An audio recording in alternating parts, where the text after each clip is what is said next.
a symbol of America. He was born in a city that never sleeps, and he became the man who made sure it never stopped talking about him. Donald John Trump. To some, a savior. To others, a symbol of everything that went wrong with modern America. But love him or hate him, one thing is certain. He changed the way the world sees power, fame, and success. When he stepped onto the stage of history, he didn't come as a soldier or a scholar. He came as a builder, a man who erected monuments not just of steel and glass, but of ego and ambition. From the streets of Queens to the golden towers of Manhattan. From reality TV to the Oval Office. His journey wasn't just about business or politics. It was about the making of a myth. And like all great myths, it begins with a boy, trying to prove himself in a family that expected greatness. Chapter Rochi, child of Queens, New York. The summer of 1946. The air smells of fresh asphalt and possibility. In a modest brick house on Wareham Place, a young mother from Scotland holds her newborn son. His name is Donald John Trump, the fourth child of Fred and Mary Trump. Fred Trump was a builder, not of dreams, but of homes. Rows of red brick houses lined up like soldiers, built for working families climbing toward the American promise. He was strict, practical, and relentless. His wife, Mary, carried a Scottish gentleness, a belief in hard work and divine purpose. But Donald was different. From his earliest days, he loved attention. Teachers said he wanted to be the boss of everything. His energy was raw, his confidence unshakable, even when it got him into trouble. By 13, Donald's behavior had become too much for his parents. They sent him away, not as punishment, but as a lesson, to the New York Military Academy, an elite boarding school upstate. There he wore a uniform, marched in formation, and learned the art of control, over others and over himself. He excelled in sports, commanded respect, and began to see life as a competition where there could only be winners and losers. It was a place that forged his personality, discipline wrapped in defiance. In the words of his classmates, Donald always had to be number one. When he graduated, America was changing. The 1960s were an age of rebellion, but Trump's rebellion was different. While others protested on campuses, he studied business. He started at Fordham University, but soon transferred to the Wharton School of Finance at the University of Pennsylvania, one of the few schools that taught real estate. At Wharton, he wasn't known for partying or politics. He was focused, already talking about deals, construction, and ambition. His classmates remembered a young man who didn't dream of working for anyone. He wanted to build his own empire. By 1968, armed with a degree in economics and his father's connections, Donald Trump stepped into the real world, determined not just to follow in his father's footsteps, but to outgrow his shadow. He didn't just want to build houses. He wanted to build a name. And soon, that name, Trump, would shine in gold across the skyline of New York City. The young builder, conquering Manhattan, it's 1971. New York City is alive, loud, dangerous, full of money and chaos. The skyline is a battlefield of ambition, where only the bold survive. And into that storm steps a young man from Queens, Donald J. Trump. At 25, he inherits control of his father's company, Elizabeth Trump's son.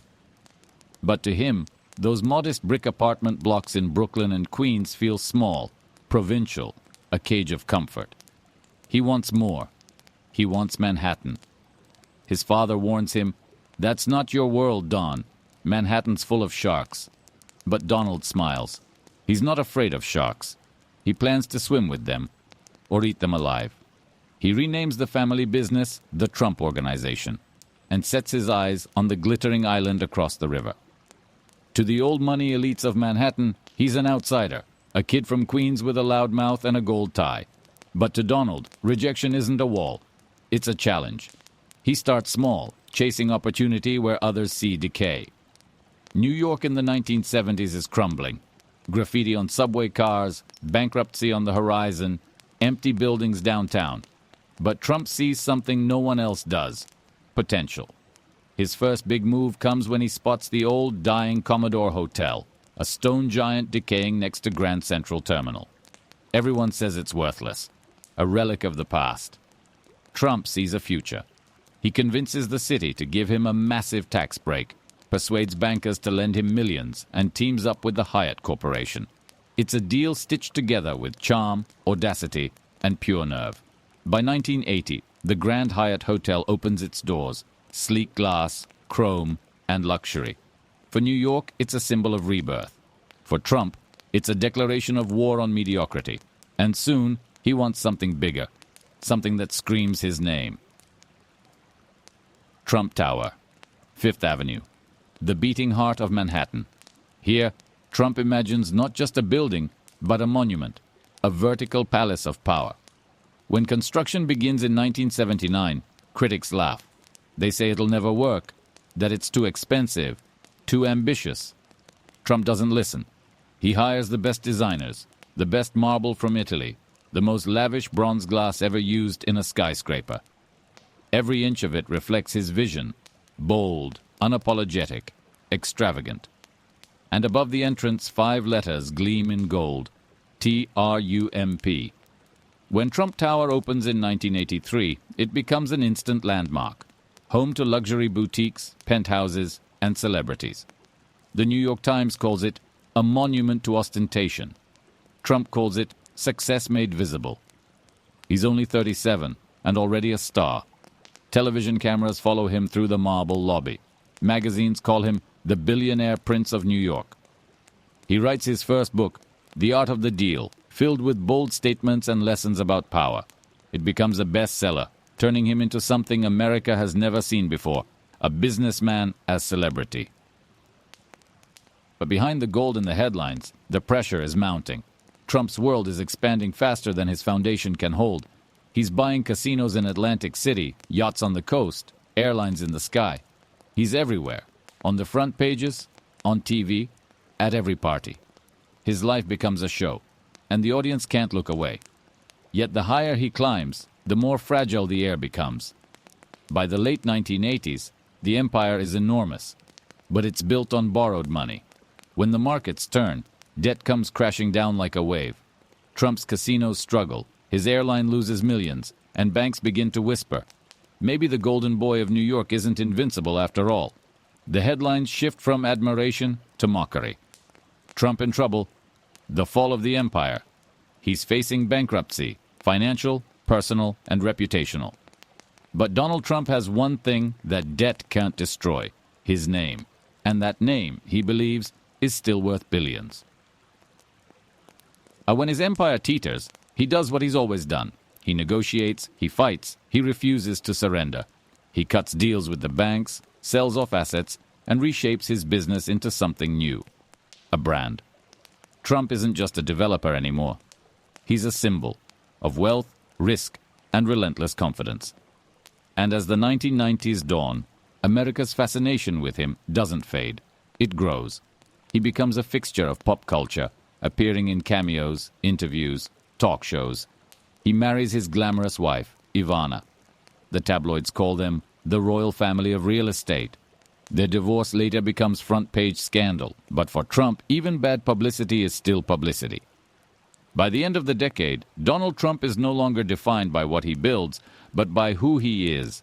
He's the brand, the spectacle, the story. And soon, he'll find a stage perfectly suited to his talents. A stage watched by millions. The king of the screen. Fame, fortune, and you're fired. The 1990s fade into the 2000s, an era of reality television, celebrity culture, and a new kind of fame built not on talent or art, but on image. For Donald Trump, this is home turf. He's survived bankruptcies, divorces, and public ridicule. His empire is smaller, but his confidence is untouched. The New York skyline may no longer belong to him, but the spotlight still does. And in 2004, Trump finds a new arena, one made not of steel and glass, but of cameras and applause. The Apprentice. NBC executives are searching for the next big reality show, something to capture America's obsession with competition and success. They come to Trump with an idea, a business game set in the real world, where contestants fight for a job inside the Trump organization. Trump agrees, but only if it's done his way. Grand, polished, larger than life. Marble boardrooms, limousines, helicopters, skyscraper views. The show becomes a fantasy of wealth and control, and Trump, its shining center. In each episode, he sits at the head of a long table, flanked by advisors. The contestants pitch, argue, and scheme, trying to prove they have what it takes to survive in Trump's world. And when they fail, he delivers 2 words that become pop culture legend. You're fired.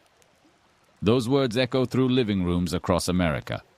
Trump isn't just the host. He's the personification of success. Sharp suits, cold authority, uncompromising confidence.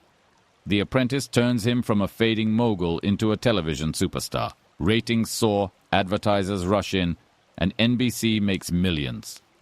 But more importantly, Trump learned something that will shape the rest of his life. Fame is power. It can rebuild an image faster than any skyscraper. He begins to cultivate a new persona, the ultimate businessman, the dealmaker who never loses. His name becomes synonymous with success. Trump Tower becomes a set piece. His lifestyle, private jets, gold interiors, supermodels, becomes a brand dream. He appears on magazine covers, in movies, even in rap lyrics.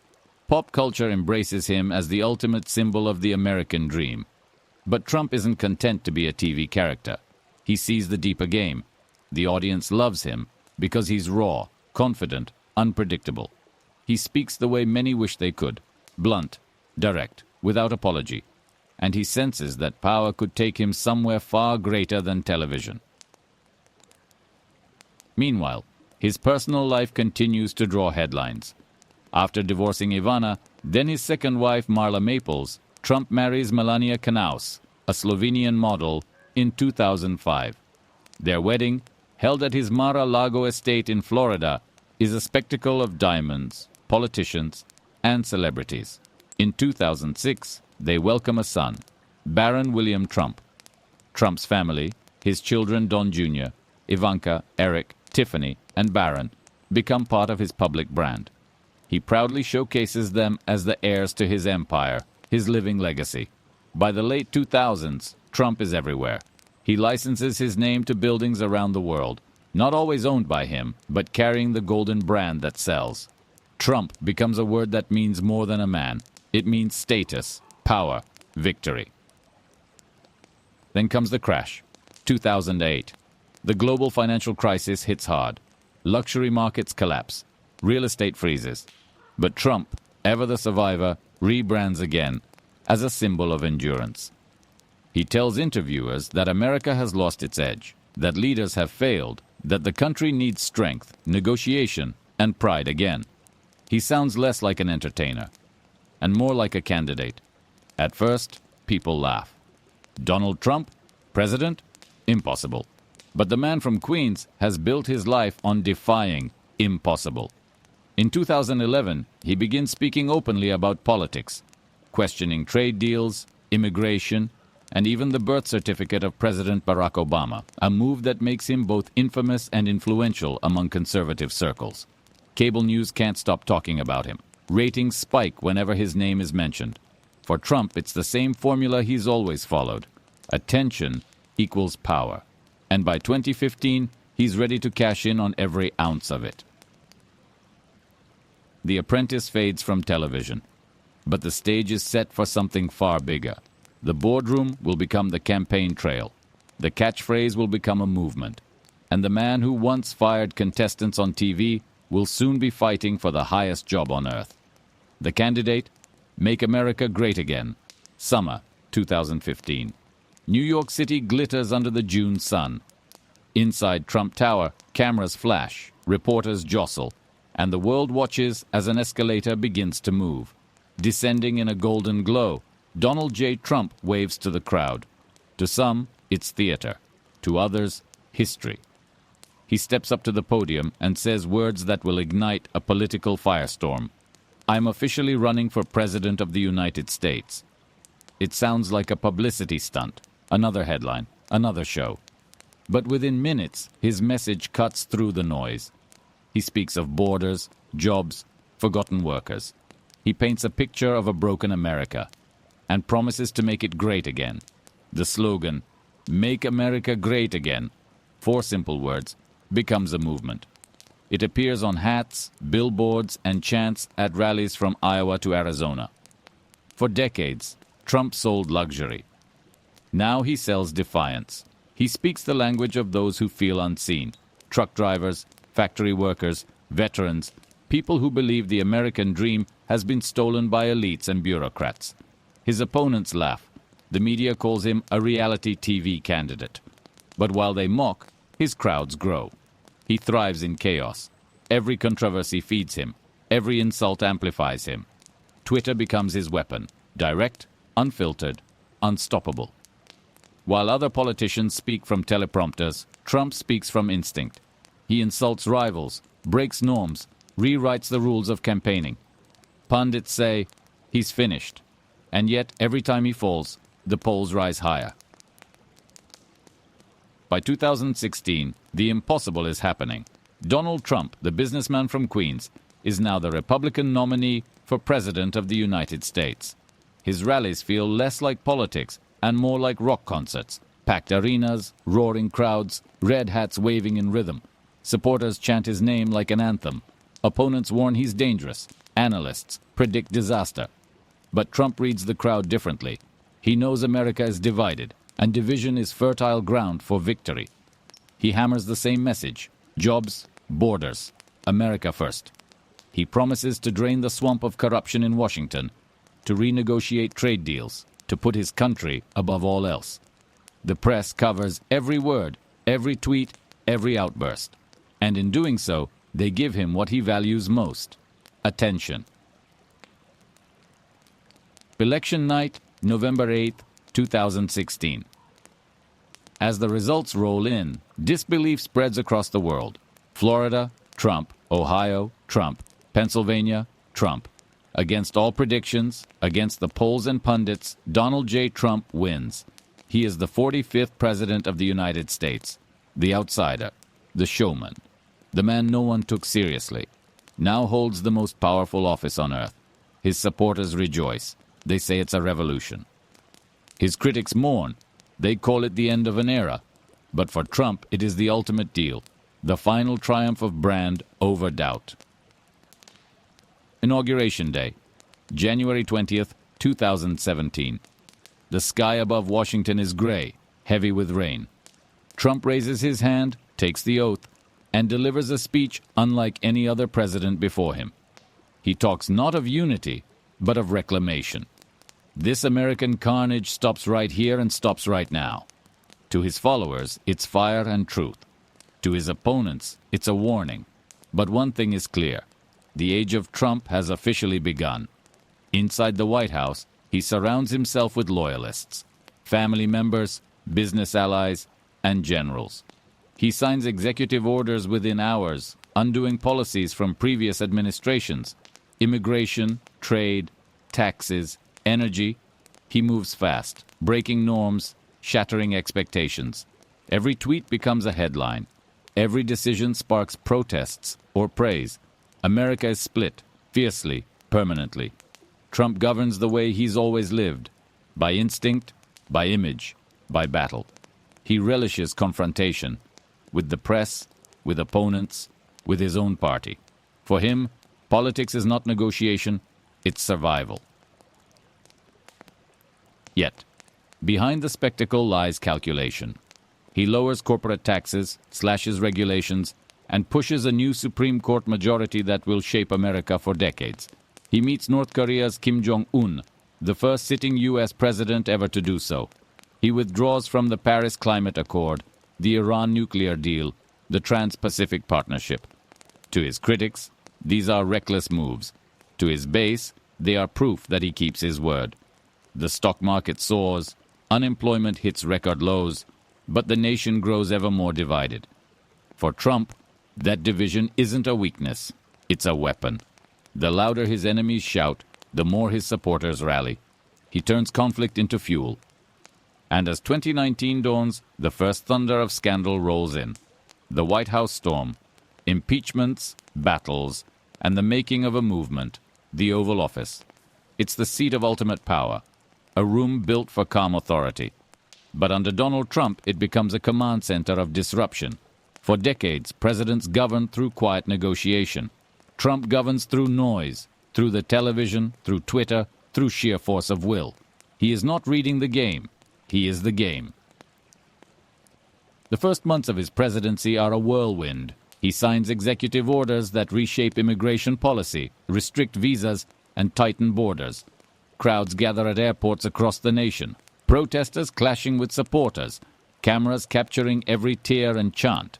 For Trump, the attention is proof of success. He withdraws from global agreements, challenges NATO allies, and rewrites trade relationships with China. Every handshake, every photo op becomes a power move.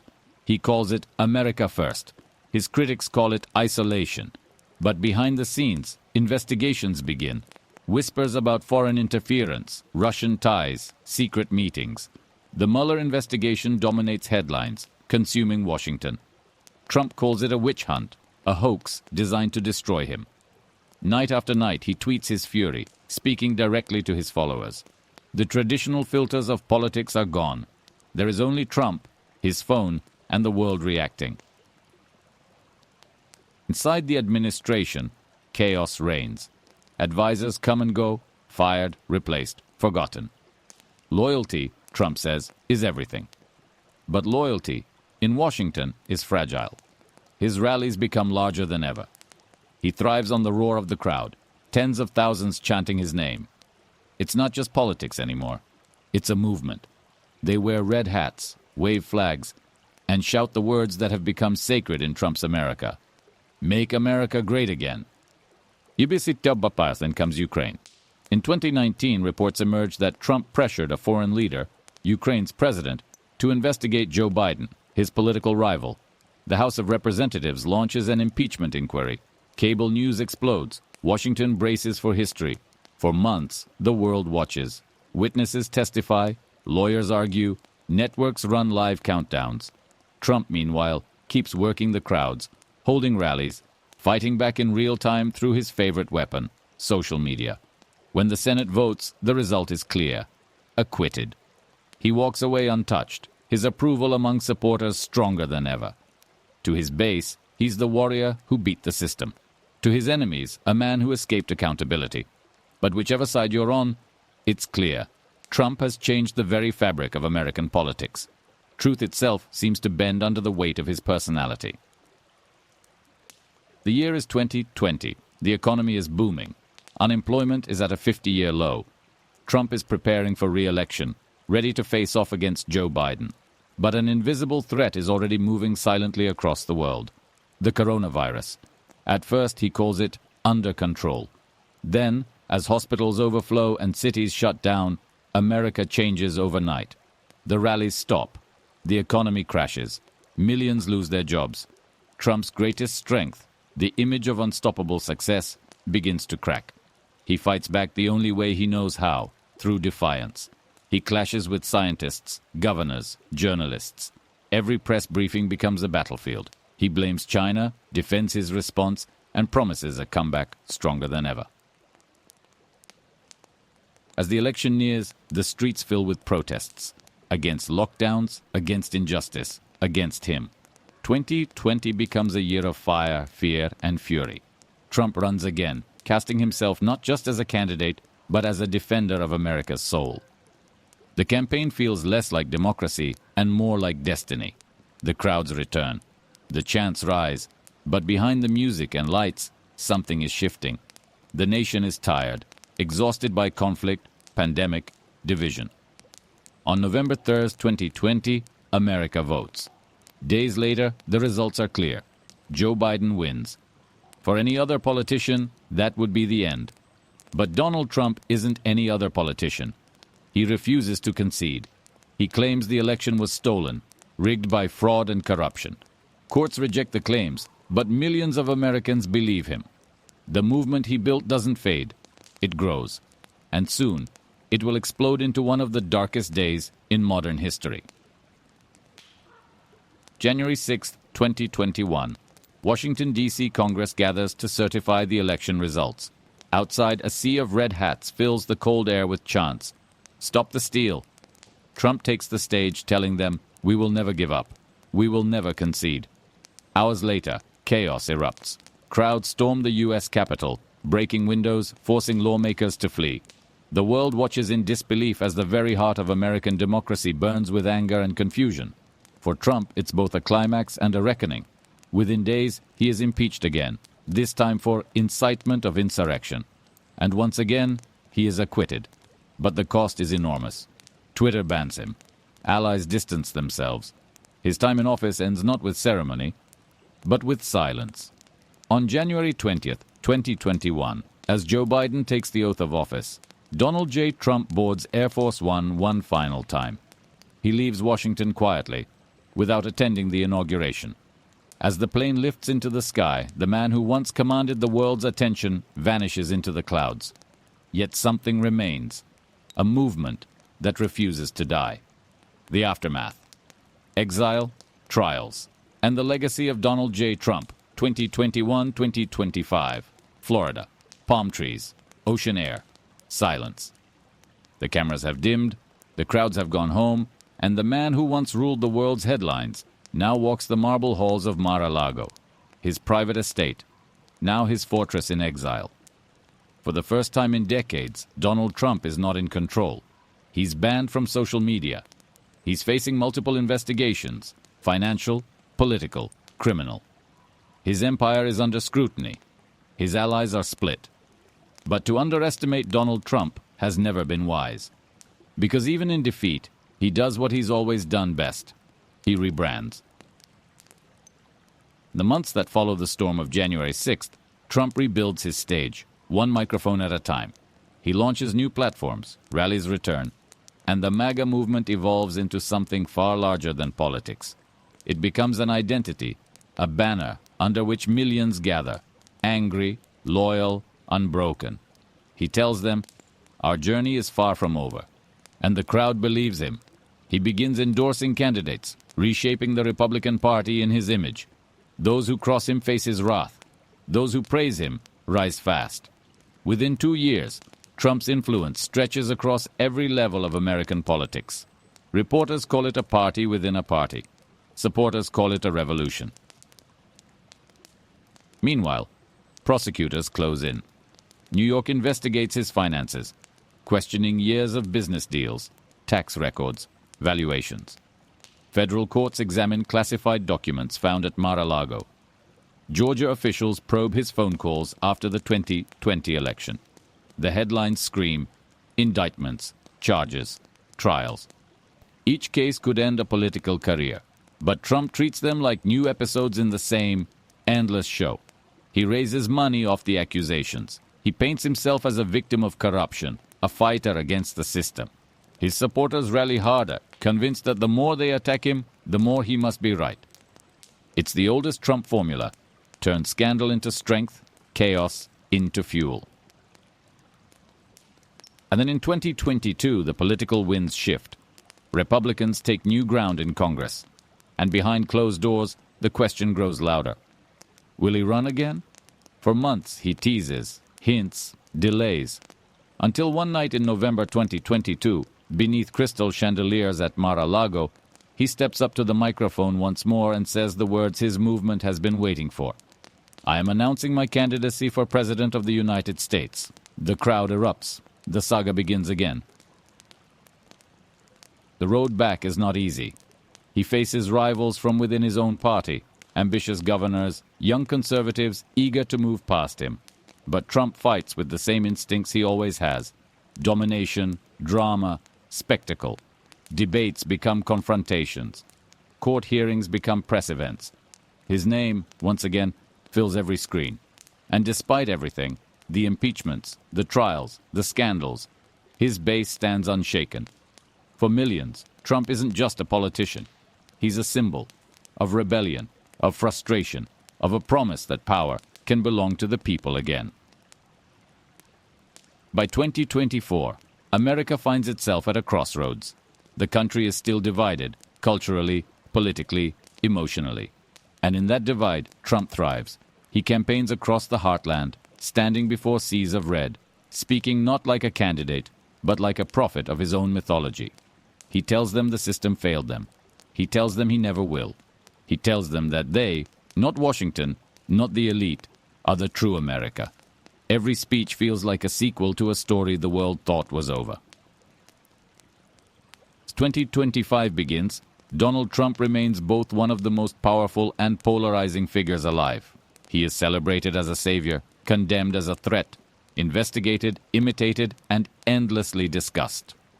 But no matter where one stands, his impact is undeniable. He changed politics the way he changed real estate and television, not by following rules, but by rewriting them.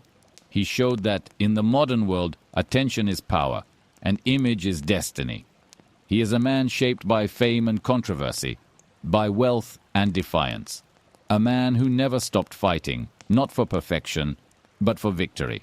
And whether history crowns him as hero or villain, Donald J. Trump will be remembered as something far rarer, a force of nature. Because long after the lights fade and the crowds disperse and the towers cast their shadows across the skyline, the name Trump still echoes, bold, defiant, unyielding, across the stage of American history. In the end, Donald J. Trump's story isn't just about business, politics, or power. It's about America itself. A nation built on dreams and divided by them. A place where success can make you a legend, and failure can make you famous.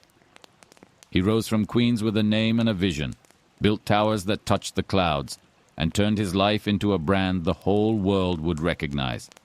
He fell, he fought, he came back, again and again, because for Donald Trump, there was never a finish line, only the next deal, the next battle, the next victory to claim. To his supporters, he is the voice of forgotten people, the man who dared to challenge the system and win. To his critics, he is a warning of how power, pride, and personality can shape an era. But love him or loathe him, you cannot ignore him, because Trump is not just a man, he is a mirror, a reflection of what America wants, fears, and believes it can be. And long after the speeches fade, after the rallies end, after the headlines move on, his story will remain etched in the marble of history, a symbol of ambition without apology, a dreamer who turned his name into an empire, and his life into a storm that changed the world. This was Donald J. Trump.